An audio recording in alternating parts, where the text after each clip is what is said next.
Welcome to ত্রিপলি math. আজকে আমরা একটা সার্কিট সমাধান করতে যাচ্ছি। এর থেকেও জটিল সার্কিট আমরা সমাধান করেছি এবং সহজ সমাধান করেছি। তাহলে সেগুলো যদি দেখতে চান, ওখানে ডেসক্রিপশনে লিঙ্ক দিয়ে দেওয়া আছে, ওখানে সব কিছু দেখে নিতে পারবেন।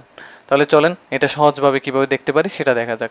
নিম্নের চিত্র হতে এ ও বি, মানে এই যে বি, এই যে বি, এই প্রান্তদ্বয়ের মধ্যে মধ্যকার তুল্য রোধ নির্ণয় করো। তুল্য রোধ মানে ইকুইভ্যালেন্ট রেজিস্ট্যান্স নির্ণয় করতে বলছে। কিভাবে করবেন, মানে ইকুইভ্যালেন্ট রেজিস্ট্যান্স মানে আর এ বি বের করতে বলতেছে। কিভাবে করবেন সেটা দেখাচ্ছি।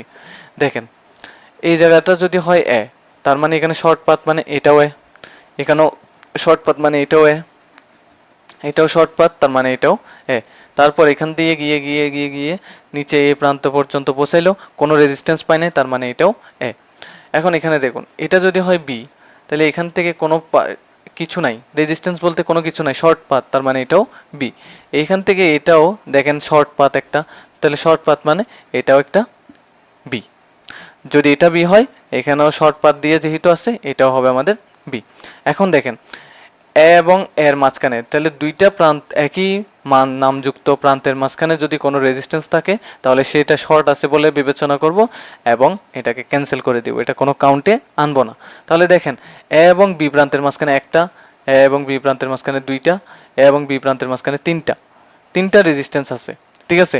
তার মানে দুইটা প্রান্তের মাঝে, মানে দুইটা নামযুক্ত প্রান্তের মাঝে একাধিক যদি রেজিস্ট্যান্স থাকে, বুঝতে হবে এরা প্যারালালে আছে, সমান্তরালে আছে। বুঝতে পারছি? তাহলে সমান্তরাল কিভাবে করবেন দেখাচ্ছি। তিনটা রেজিস্ট্যান্স আছে না, তিনটা কিসে আছে, সমান্তরালে, এইভাবে, ঠিক আছে। তাহলে প্রত্যেকটার মানে হলো 10, প্রত্যেকটার মানে হলো 10। তাহলে এই জায়গা থেকে আপনি সহজে কিভাবে করবেন সেটা দেখাই। এই দিক দিয়ে বি, এই দিক দিয়ে এ, ক্লিয়ার? এভাবে করে করতে হয়।